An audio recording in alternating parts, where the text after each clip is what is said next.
Tyler Reddick just did something no NASCAR driver has ever done in 78 years of racing. He won the first 3 races of a season, and instead of the whole sport celebrating, half the internet is calling it rigged.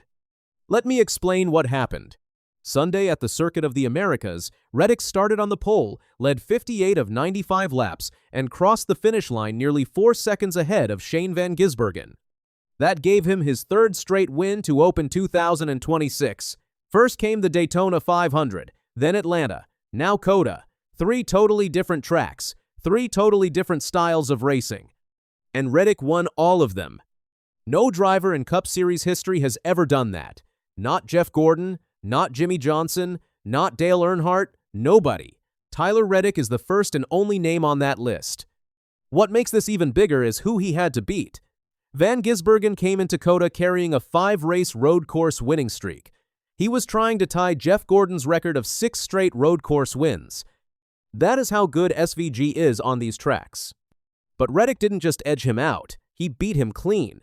SVG was right on his bumper for a good chunk of the final stage, looking for any small opening, but Reddick never cracked. Over the last 6 laps, he pulled away. By the end, the gap was 3.944 seconds. That's huge on a road course. After the race, Reddick told Fox Sports, "It means the world. It's so fitting. We get going at the end there, and I'm leading, and there's SVG, the guy I've been trying to beat for a while now. Just to be able to outlast him and hold on for the win is incredible." Now, here's what a lot of people don't know. Reddick went the entire 2025 season without a single win. He dealt with family stuff off the track, his sponsor Monster Energy left the team, and nothing clicked on race day. He came into 2026 in a contract year, knowing he had to perform. During the offseason, he studied his weaknesses hard. One specific goal was to beat Van Gisbergen on a road course. He went to the NASCAR Hall of Fame ceremony in January, watched Kurt Busch get inducted, and heard Harry Gant talk about his famous 4-win streak from 1,991. That stuck with him. 3 races in, Reddick now has a 70-point lead in the standings. This is not luck. This is a driver who rebuilt himself. Even Van Gisbergen gave Reddick full credit. He said, "Tyler was just amazing. You're always disappointed with second when the expectations are so high." He admitted his car lacked turn and drive and that they simply didn't have enough. If anyone had reason to hint something felt off, it was the guy who missed tying Gordon's record. But SVG didn't complain. He said the better driver won.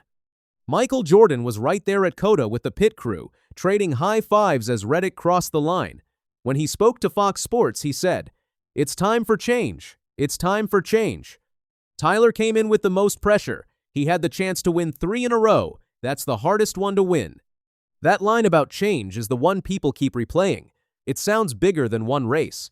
It sounds like Jordan is saying 2311 is here to change the whole order of NASCAR. And when that comes from a 6-time NBA champion, it hits different. Jordan also credited Denny Hamlin, calling him the mastermind behind finding Tyler and putting together Billy Scott and all that. Then he joked, "I just put up the money." After the win, Reddick even recreated Jordan's famous 3-peat championship photo. NASCAR history meeting basketball history in one image. Kurt Busch added another emotional layer. He used to drive the number 45 for 2311 before a concussion forced him to retire. He posted a video saying, "I couldn't be more proud of you, Tyler. The team, 2311. Oh my God, Denny, you knew he was going to be the guy." MJ, Billy Scott, the whole program. That is history. 3 wins. But not everyone left COTA feeling good. Connor Zilisch, the 19-year-old rookie driving the number 88 for Trackhouse, finished 14th. On paper, that looks average, but Zilisch was one of the fastest cars on the track all day. He started 25th and drove into the top 5. During Stage 3, he was running the quickest laps of anybody. When the final caution came out with 17 laps to go, he was sitting in 4th, ready to fight for the win. Then Turn 1 happened. On the restart, Hamlin bumped Byron, who hit Cindric, who hit Zane Smith, who hit Zilisch. A chain reaction. Zilisch spun and fell to 33rd. With no more cautions, he drove back to 14th in 16 laps. That alone shows how fast his car was. After the race, Zilisch said, "I feel like I drove one of the best races I've ever driven, and we finished 14th. So, yeah, it sucks. He was also spun earlier by Daniel Suarez during the Stage 2 restart. Still, he tried to stay positive. As a race car driver, I'm not satisfied, but I showed that I can do it. On Monday, Hamlin admitted on his podcast that he started the chain reaction. Newsflash, I had no idea that I caused that, he said.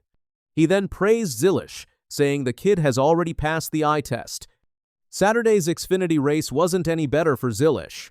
He was battling for a top 5 in his JR Motorsports car when Corey Day made contact with 3 laps left, spinning him into a wall. He finished 21st. On the radio, he called Day a hack. After the race, he said, "All I want is an apology, but the guy just stands over there and stares at me, and just makes it worse." Day later apologized on social media. Carson Kvapil also left frustrated, saying, "We almost got to that goal. It was shaping up to be a really good day." So while 2311 was making history, a lot of drivers walked away feeling like chaos stole their shot. That split is what made this weekend feel so strange. And then there's the conspiracy talk. After 2311 and Front Row Motorsports settled their antitrust lawsuit with NASCAR in December, fans noticed the timing. The lawsuit ended, the charters came back. And now Reddick is winning everything. Some people started saying online that NASCAR is letting 2311 win as part of the deal. Even the Fox broadcast team raised eyebrows about 2311's straight-line speed, questioning whether the car had more horsepower than allowed. But post-race inspection at COTA came back clean.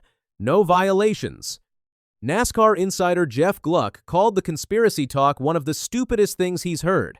His colleague Jordan Bianchi joked about how silly it would sound if MJ demanded 3 wins in the settlement, saying, "MJ's like, I work in 3s. That's how I do my business." Kenny Wallace was even more direct. He said, "Tyler Reddick truly wins the race all by himself on his own talent. Your little conspiracy theory just doesn't hold weight." And the strongest answer is still Van Gisbergen. The guy who finished second, who had every reason to question the result, said the better driver won. The real explanation is simple. The settlement gave 2311 more money to invest. Reddick spent the offseason getting better. The team fixed what went wrong in 2025. That's not a scandal. That's a team doing what good teams do. That's the real issue. NASCAR just had one of the most historic wins in modern racing. Reddick earned it. Jordan celebrated it. Busch was proud of it. Next week, Reddick goes to Phoenix chasing a 4th straight win. Jordan confirmed he'll be there. The whole sport will be watching.